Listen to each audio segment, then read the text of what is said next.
Ladies and gentlemen, it is officially the second season of the Birds Forever My podcast. We're going to do something a little different this time, though.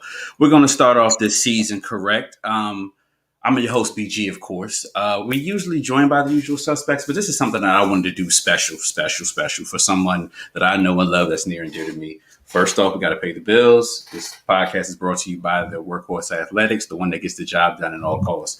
And make sure we have a special 420, get it, 420 episode of the first Birds Forever My podcast with the whole crew. Now that we did all that, we have a special guest that you can see. Her name is Miss Chante Douglas. She's an awesome mom, an author. She's a veteran. Hi, Chante. What's going on, D? How are you? I'm good. I can't complain. Had a little bit of brunch earlier, a little bit of mimosas, so I'm feeling great. Feeling fine, great. But we wanted to interview you because you are the author of The Adventures of Echo Boy and ABC Girl, and your new book, Are You Okay? A Story by Echo Boy. Yes. So before we get into the book, let's tell the folks about yourself. You know, where you're from, you know, what led to you being an author. Just let the folks know about you.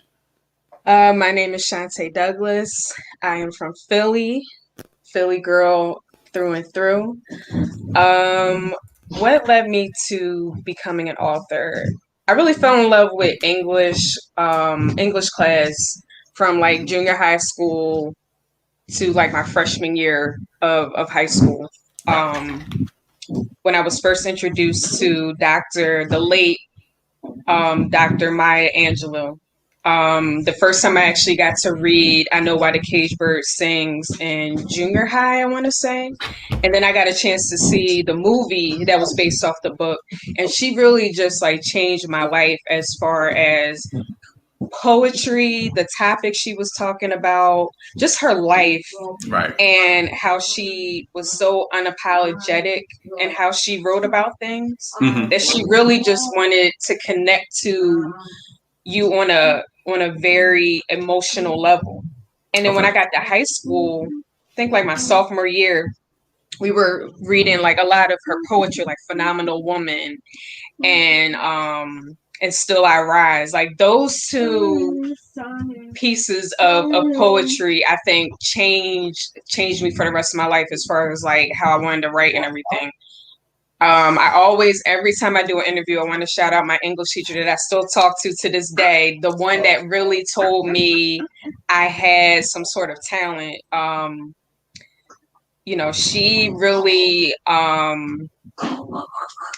inspired me, and she made me emotional on my birthday. She left me a message on my birthday, and she said, "I want to let you know you're one of my favorite authors." And to come full circle, you know, from somebody that was like 15, almost 16, and you know, you're not sure of yourself when you're a teenager. You don't know what life is going to be when we don't think that far as teenagers. We don't think like, oh, by the time I'm in my 30s, I'm going to be doing this. I'm going to be a parent and all that stuff. Right. You're just thinking in the moment, like, I don't know what I want to do with the rest of my life, but I know that I'm very artistic. I'm very creative.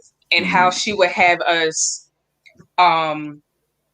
and let me just, Miss Stam, I love you. I'm going to love you forever. Thank you for just being that teacher. And shout out to all the teachers that you do play an important role in a child's life, regardless if you realize it or not, like negative or positive. But, you know, in this instance, it was very positive. Like she was always just straight to the point, but she always would read any of my writings and be like, you know how teachers will leave notes and stuff, and she would just be like, you know, continue writing. She's like, the way that you use, because we always have vocabulary words. You know how it was like in high school, we had those vocabulary words. And she would be like, you have a choice of writing like a short story, a poem, something creative. So I always would switch it up either from like a poem or a creative story. But it was a creative story that she wrote this long message on the assignment. And she was like, you know, just the way that I can see how creative you are, you know, with these words, and you're using them correctly. Like, it's not like you're forcing it just so that it flows. Like you're effortlessly writing and incorporating and having that knowledge of using the words correctly. So that between that and having a crush on this guy in high school, oh God, I don't know if I ever even told you Yeah, this you story. told me this story before. I Oh, don't know did if you I? want the Okay. rest of the world to hear it, but you know. Yeah. So I wrote him this poem. I wrote him this poem, and guys in high school, they ain't thinking about the smart girl with the braces and all that. They thinking about the girls that we With the cheeks and all that thing right there. Yeah, yeah. yes.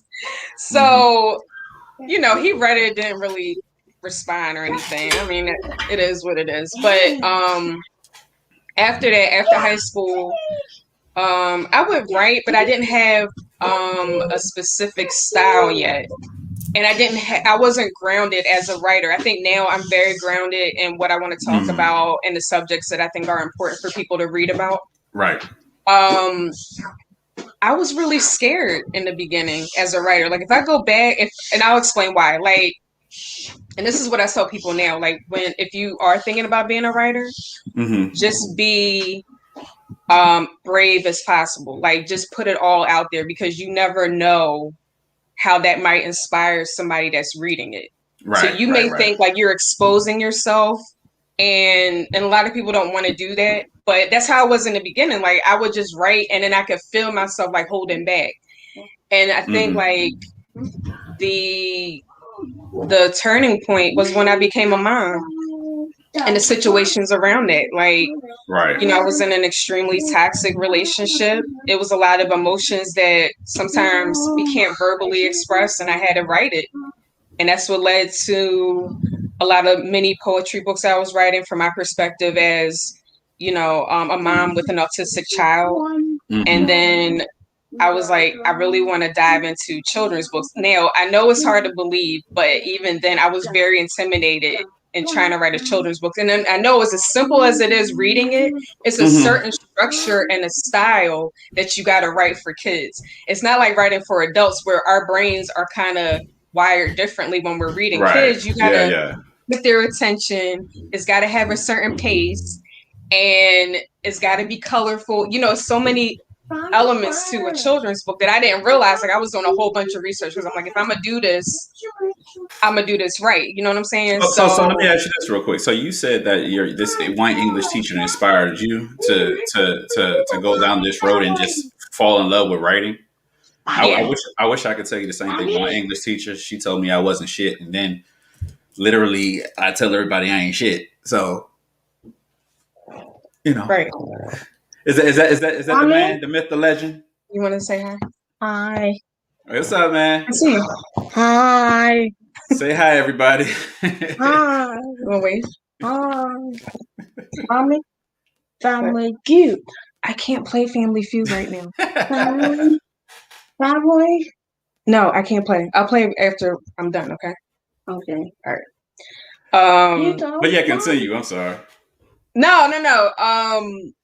Yeah. So yeah, that was really like the turning point. Once I had Levi, I want to say Hmm. like once, they said he had a developmental delay, and then he Hmm. had an autism diagnosis. But it was also like, I didn't grow up in a single parent household, so Right. to come from like a two parent household to being a single parent, it was like making that transition was like, what the fuck am I supposed to? You know what I'm saying? Like Yeah, but I mean, you figured it out though. You know what I mean? Like it's trial it's by fire, pretty much, and there's no blueprint to being a parent. There's no none at blueprint all. to being an adult. I mean, you say it is, Right, but everybody's different and walks their own path. You know what I mean? So right.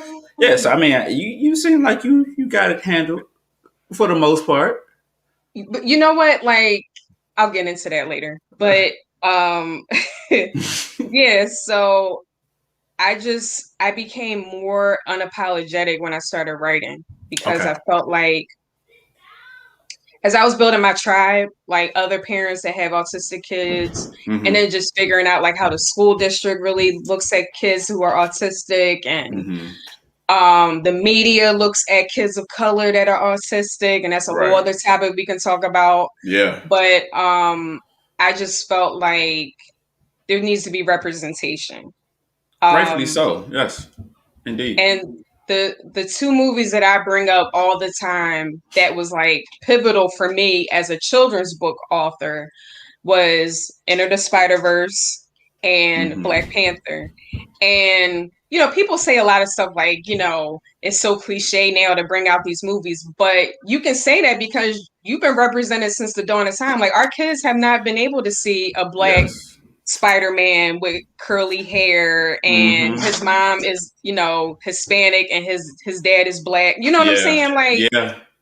um, Miles Morales changed my son for the rest of his Oh, life. that's my oldest son's favorite movie. He Yeah, watched that thing like every single day if he could. yeah, and it's a And I, great movie. It's a yeah. really great movie.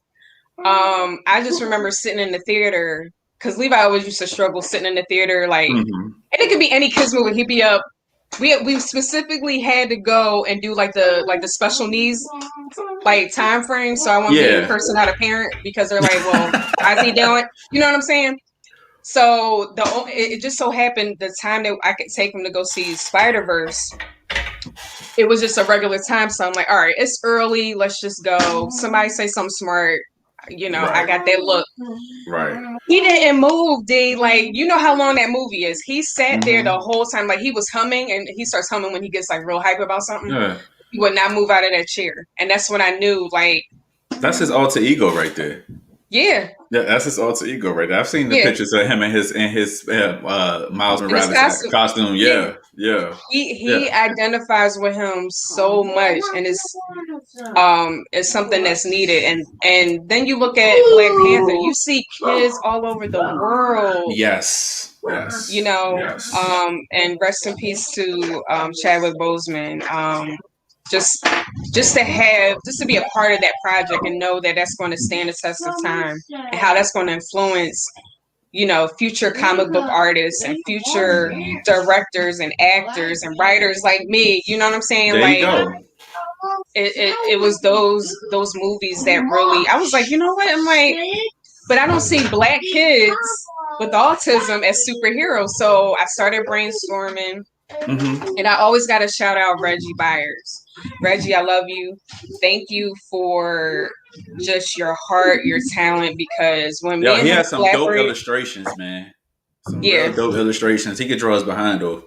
yeah, and he's an OG in the game. He's been doing comic book artwork illustrations for over 35 years. Sheesh. Um, he's told me some stories, you know, that he went through as a teenager, as a young adult, you know, not really reading contracts all the way, and they ended up taking ideas from him that got later on used by Sheesh. big production companies. Wow. But that was just taking advantage of a young kid at the time. Mm-hmm. But I can I'll send him a manuscript. Like, when I sent him the manuscript, well, let me go back. So when I came to him about just Echo Boy, I didn't even think about ABC Girl yet, and I was like, listen, I was like, this is how I want him to look. His favorite color is blue. He likes wearing goggles on top of his head. Like, I was very specific and intentional. If you ever notice on the cover, the E, there's little dots coming out of the E. That's an echo. It's Mm-hmm. visually like an echo coming There you out of go. his. Yeah, there's an echo coming out of the E, and Echo Echo Boy comes from his speech disorder echolalia. So I'm very intentional with a Mm-hmm. lot of things with the characters. But when he came back with that drawing, I was like, this is it. I don't want to work with nobody else, you know. And then he was like, well, does Echo Boy have a sidekick? And I was like, I didn't even think about it. So let me brainstorm it. I'll get back to you. So it took like a couple days. And I was like, I got it. I was like, because once again, I'm very intentional about things. The Mm-hmm. reason I named her, two reasons I named her ABC Girl, because literacy has been a tool that has been restricted with us as Black people. Yes. And learn, and the basis of reading, the basis of literacy is the alphabet. So that was the first thing that popped in my mind. But also, ABC Girl stands for Always Be Kind and Caring. Okay. So when I explained that to him, he was like, wow. And he was like, so how do you want her to look? I said, I want her chocolate, and I want her with two puffy ponytails. He came back with that drawing, and I was like, that's my kid. So I gotta tell you real quick. My youngest son, my oldest son, read the first book to my youngest son, and the first thing my youngest son said, "Daddy, is that Echo Boy's girlfriend? I was like, nah. I was like, nah, that's just his friend. That's his sidekick. Talking about, no, that's his girlfriend. I got a girlfriend too. I'm like, yo, you need to chill, brother. Like, slow that down. You don't want them problems right now. That's adorable. I Yeah, love that. yeah. I'm like, brother, you don't want them problems right now. No. Take your time, be a kid, learn your life, Right. and but yeah, Right. like my Right. kids enjoy it because I don't know if I ever shared this with you. My nephew's autistic as well. You told me a little bit Yeah, about it, yeah. but yeah. I barely like. I saw his mom Friday night for a birthday party, and she's been checking on that. She's been pretty much, keeping me updated with him, this, that, and the other. And he's doing very, very well. I actually wanted to send her a book for him as well, Mm-hmm. just to show that there are superheroes and people out there like you. Right. But I just see the things that she's gone through, and we just had a nice little talk. I see things that she's gone through where, not to put too much of the business out there, but it was hard for his dad to accept that he was autistic. You know what I mean? Mm-hmm. Like, that's his firstborn son. That's his legacy. But he came to a point where he finally accepted and just had to go through the motions. Right. With his son. And my sister's been pretty much just cool with it. Like, that's her son. She don't care Right. how he looks. She don't care how he acts. She don't care what's, to her, ain't Right. nothing wrong with him. And to me, I don't think anything's wrong with them either. I mean, everybody's different. Whether you have a disorder, whether you have 5 hands, whether you're black, whether you're white, I just think everybody has some type of difference. You know what I mean? Right. So, and being friends with you, I've learned a lot as well about the autistic community, as well as Levi. Levi's a cool kid, man. That dude don't bother nobody. No, he got his own vibe and he don't Yeah, care. yeah. Look, and your ladies, man, like his uncle over here. Oh God. But we're gonna get back to that in a minute. So let me ask you this. Did you ever do any writing while you were in the military? None. None, really? Now that I think about it, that's really a good question. No, it was a long period of time where I wasn't thinking about writing. I think after I got out, I started getting back into the writing game, and I started going to open mics and going to poetry events. Do you think it was because the transition from military to civilian, or you just had more time on your hands? Whereas in the military, they keep you pretty much focused. You know what I mean? With work. Yeah, I think that's what it was. Yeah, exactly. Okay. Because you know how it was. Yeah. It's a very rigid schedule they got you on. Yeah. So a little secret that everybody doesn't know, that me and Chante were actually stationed in the same place at the same time and didn't even know it. Yes. And just didn't know. Didn't even know it. Yep. Went in around the same time. Like how small of a world that is. Yes. We both were stationed at Shepherd Air Force Base for tech school. I want to say, 2001? Yep. And never ever knew. Then the crazy part was, I got out. Chante was still in, and she was at Andrews, right around the corner from where my mom lived at. Yes. I was there for 3 months. Yes. But so we're gonna touch on something else real quick. So let me ask you this: you've been a veteran, right? Yes. And it's so much stuff going on in the world today. Social injustice, racism. It's just a lot.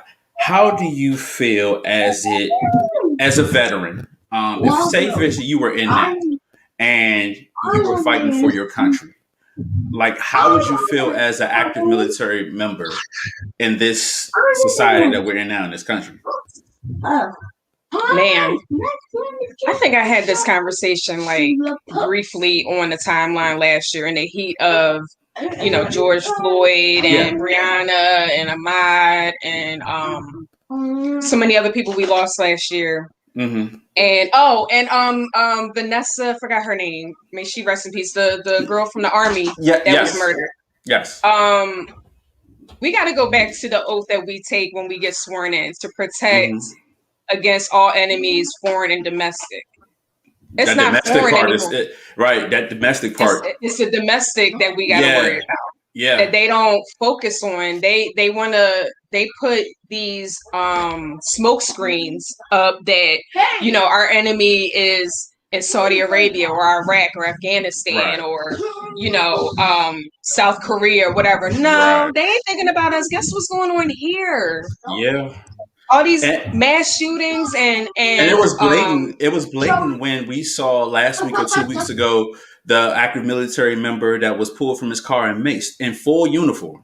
You know what I yes, mean? Like yes, so that like I was telling someone today, like we have to move a certain way because of our color, you know what I mean? right, And we can't put ourselves out there or put ourselves in situations that we think will get us shot or whatnot.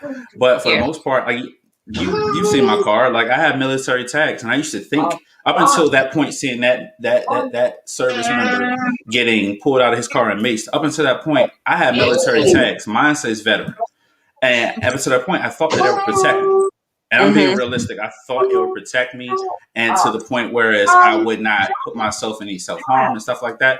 It's not even like that anymore. Like right, I am now. Like I won't say I'm afraid, but I'm just very cautious, right, very very exactly, cautious. And so, like, a reason why I wanted to ask you that, like, as another veteran, we served our country and did what we're supposed to do. Now we've been out for 10 or more years, and the country's changed. The country's changed. The military's changed. And I want to say that what I've learned and what I was programmed to do is protect the flag, protect this country, this, that, and the other. But right, I'm so torn.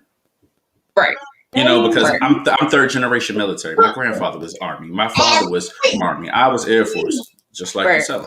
So, right, like, I asked this to other veterans because not the ones that just got out, but the ones that have been out for a long time to see to have that transition from to a civilian lifestyle, right, to know what's what. right. So yeah, I just had to ask. Because I mean, if you really think about it, let's even go back to your grandfather's generation of like Hmm. coming home from Vietnam or coming home. Yeah, So you're fighting for a country that don't even like the color of your skin. So imagine yeah. like how what that generation was going through.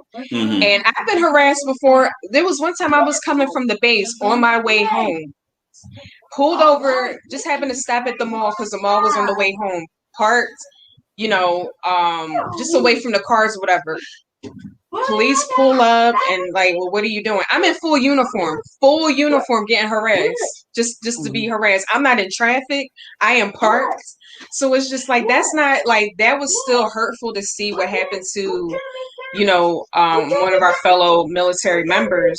Hmm. But that's happened to me. Like I wasn't tased or pepper sprayed, but like, why Right. are you harassing me? Like for what?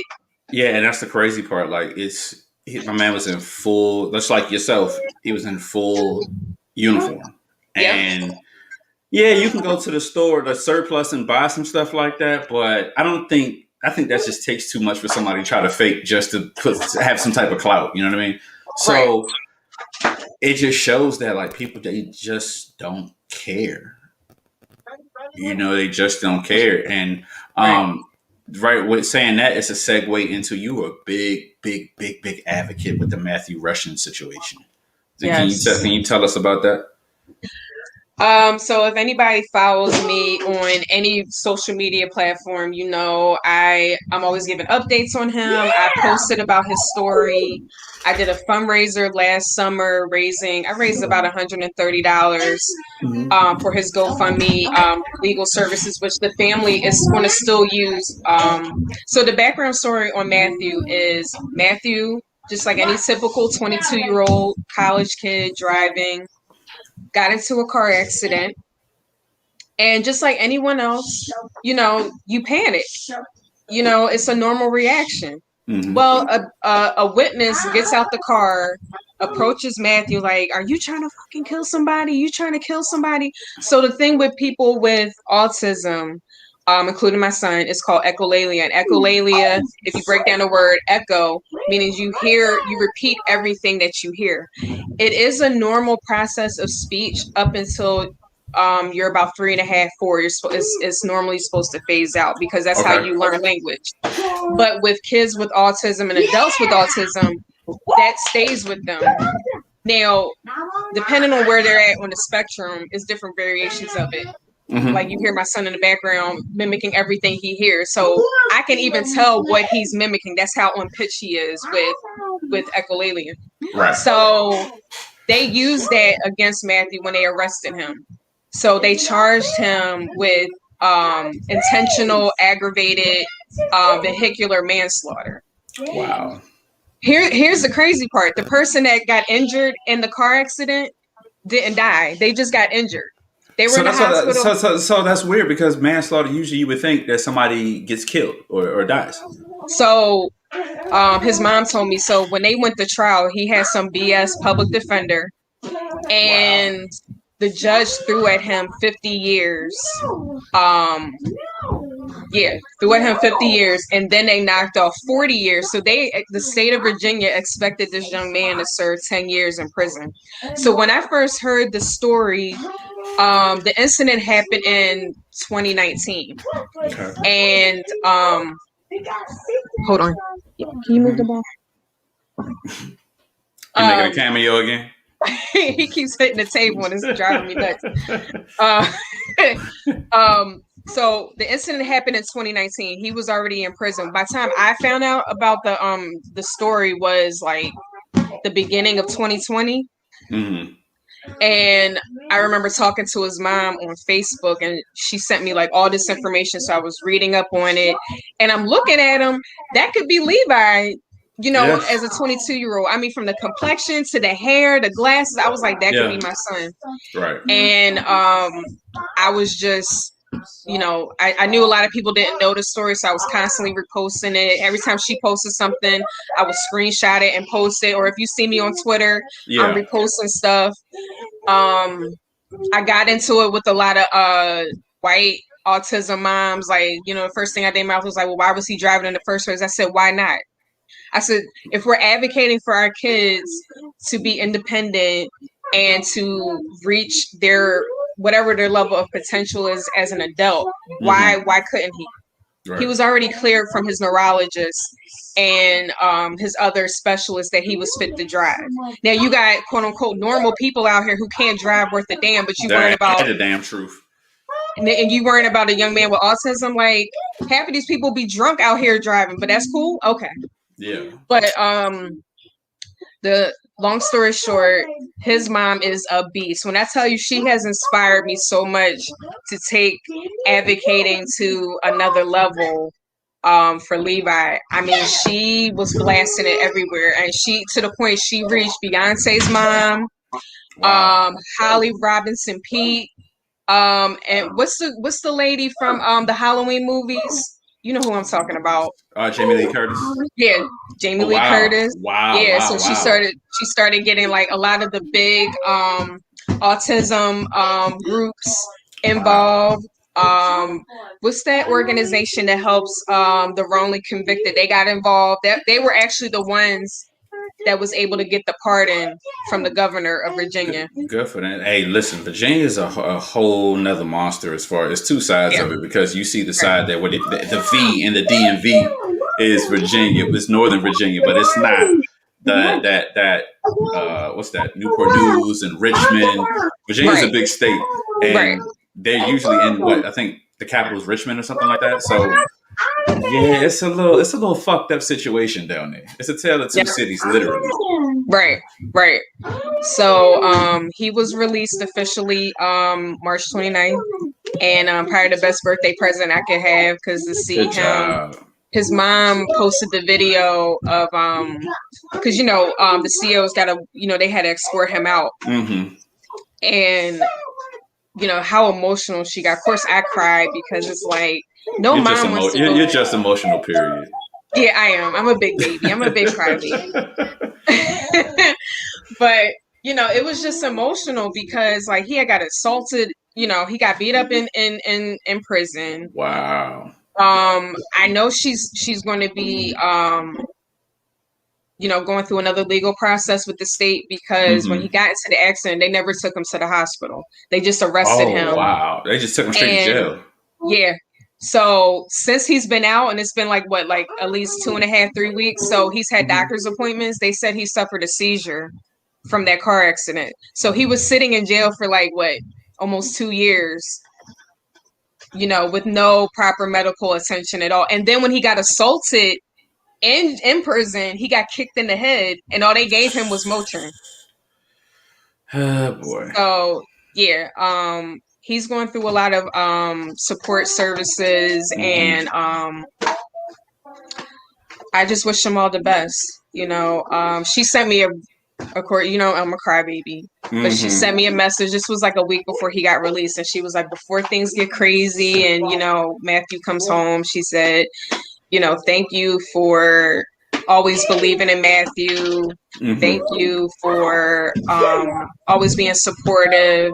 And that meant a lot. But like I do things for a reason. I do it from my heart. I don't do it for clout. I don't do it for attention. I don't, you know me. Like there's a method to my madness with everything, and it's always genuine. There's no fake shit about me.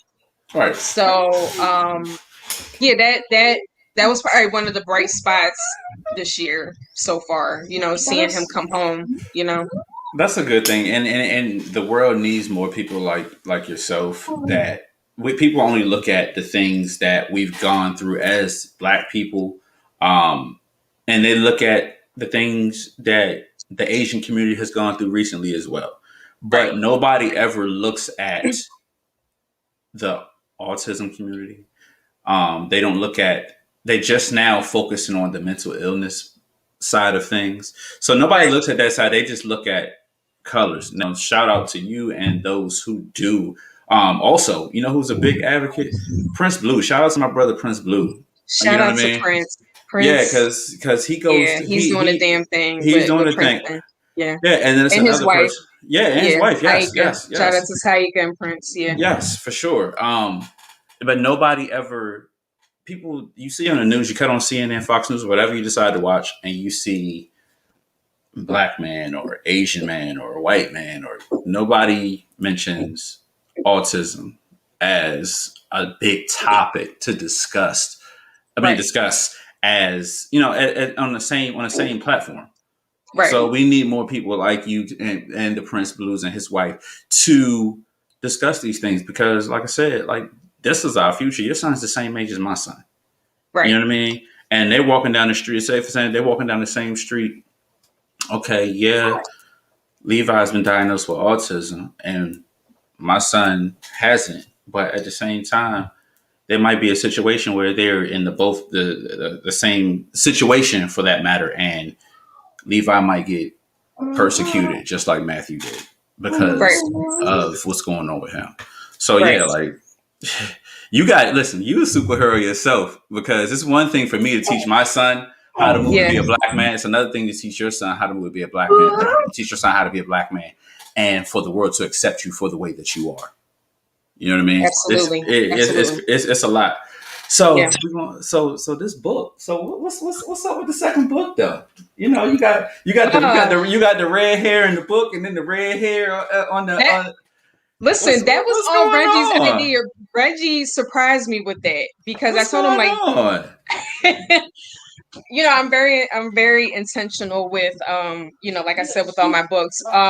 Second book, I wanted to start off 2021 with healing for kids. Right. Because of social media, like we as 80s babies, 90s kids, we had the gift of being oblivious to a lot of things that adults had access to. Now, because of social media, kids see all the horror that's going on, because let's get on Twitter. It's on Twitter. Yeah. Facebook. It's on Facebook. Yeah. Instagram is on there. It's on TikTok. You know what I'm saying? And they're exposed more and kind of have to be forced to grow up a little bit more than how we had to grow up, because we didn't have access. Like, whatever we saw, it came on the news. That was it. We didn't have, Facebook didn't start popping until we got out of high school. Like AOL chat rooms and MySpace.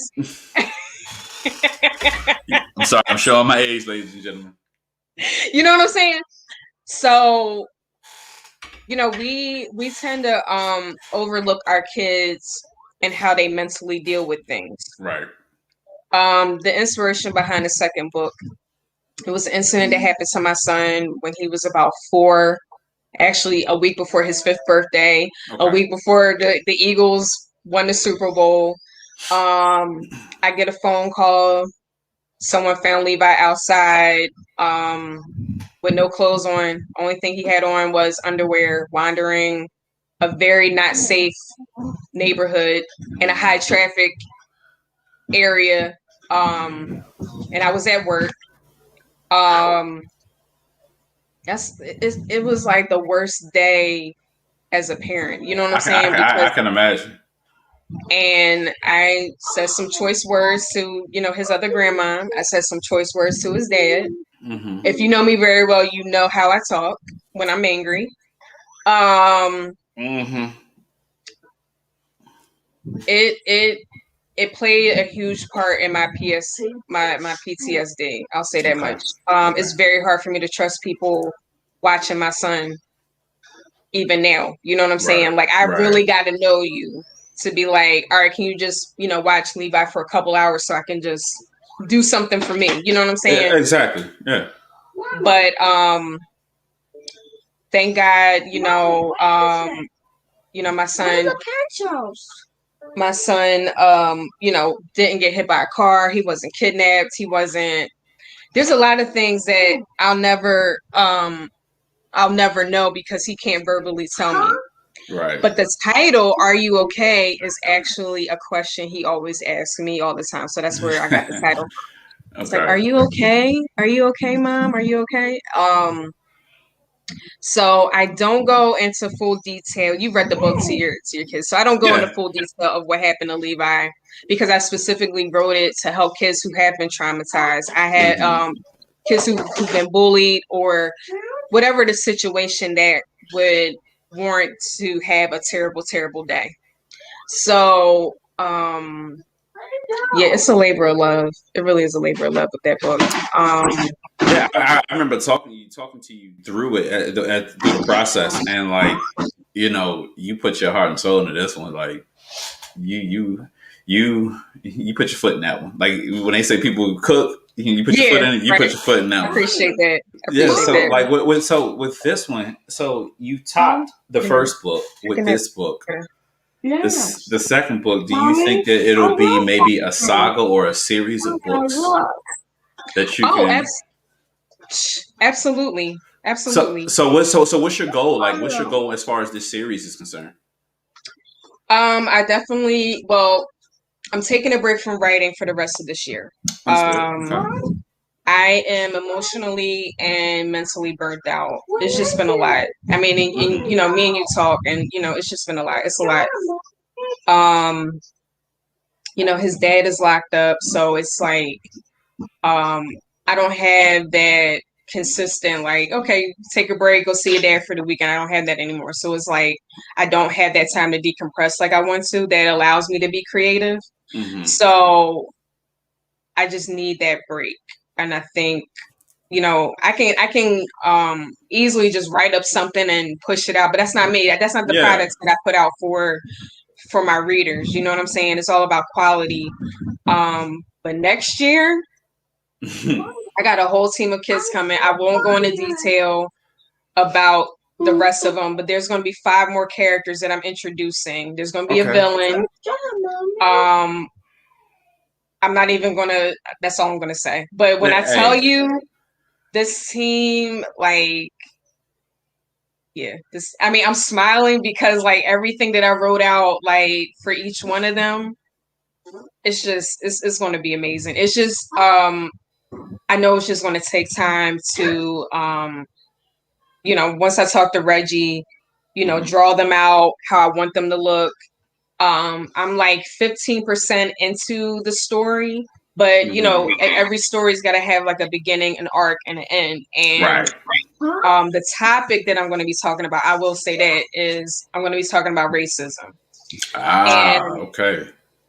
but like anything else, I make it relatable on school age level. So I'm not going to like lay it on heavy, and kids going to be like, Mom, wait, what's going on? But like, if I make it like school level relatable, something that could really happen in school, that's the route I'm going to go. So I'm really excited about that. And then eventually every character will have their own story. Right. I told Prince on his show I'll start actually adding real life kids into the universe. So Princeton will be one of them. My man. I got a couple other kids that will be joining, and I think like I'll even have one that's going to be like all the boys in one story, and then like all the girls in one story. So they'll have like their little mini teams. I have so many ideas. Mommy. So what? I lost. What are you looking for? You didn't lose. You're always a winner, brother.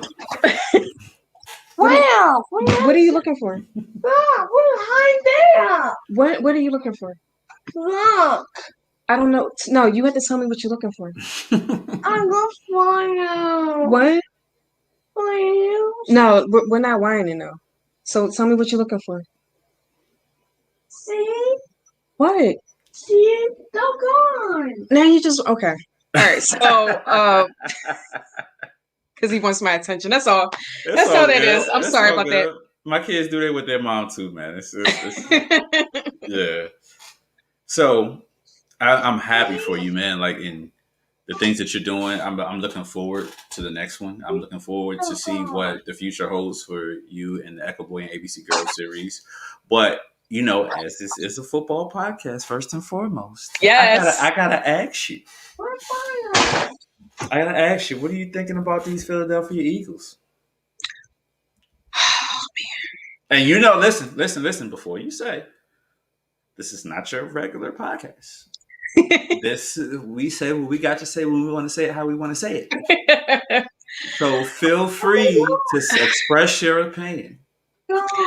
I think the root of the problem of the organization is Howie. Lord Jesus. First and foremost. But also I think we just need to see how this plays out. Do I have high expectations going into the season? Not really. Am I still going to watch? Of course, because that's my team. Yes. Do I have confidence in Jalen? Yes, I do. We just got to see how it plays out because everything can look great on paper. We've seen this numerous times.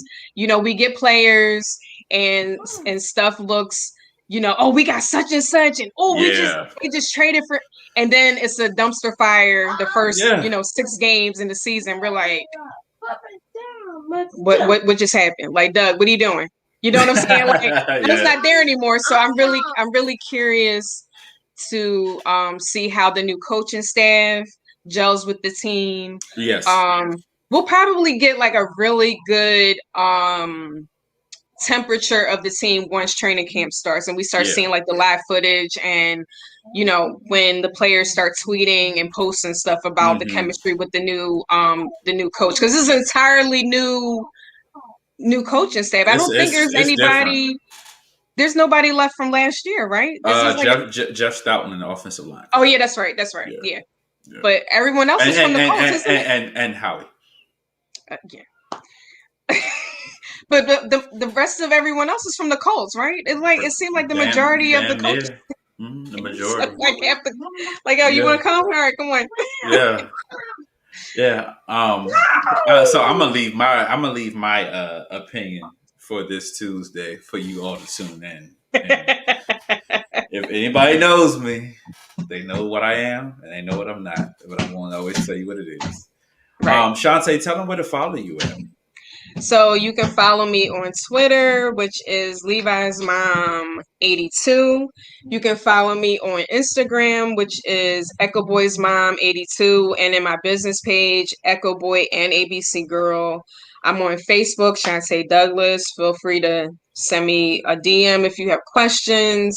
Both pages, there is a link on there for all the books. There's merchandise. There's a link also for Team Echo Boy for the Eagles Autism Challenge. The team is at over 1,000, so we have raised $1,012 so far. Yeah, we mean business when we talk about supporting the community. All the proceeds do go back into the Philly community. So it goes to CHOP, it goes to the Autism Institute, which is at Drexel University. It goes to Jefferson Health, and then the Eagles Autism Foundation has been very transparent as far as where the funds go. So every year they award grants to a lot of nonprofit organizations that me and Levi have been a part of, like the Kinney Center, which is at St. Joe's, Spin, which Levi still receives services through. There's so many organizations in the city that provide support and services. So the Eagles really do make sure that those funds go back into the community, because it's hard for these nonprofits to get funding from the state, because the state has to allocate those funds to what they think is important. And sometimes, unfortunately, special education and support services is last on the list for support. Yes. Which is heartbreaking, because legally this is what this community should be entitled to. You know what I'm saying? But once again, we don't control the politics of statewide government and how they decide to use the funding. But yeah. So if you want to click on that link and donate, we appreciate you. Please donate, because I said so. Yes, because D says so. You don't got a choice. Damn right. Well, thank you, Chante, so much. I wanted to do this. I want to do this particular episode because you had told me for the past couple months you're coming out with this book, and I wanted to wait for you to come out with this book.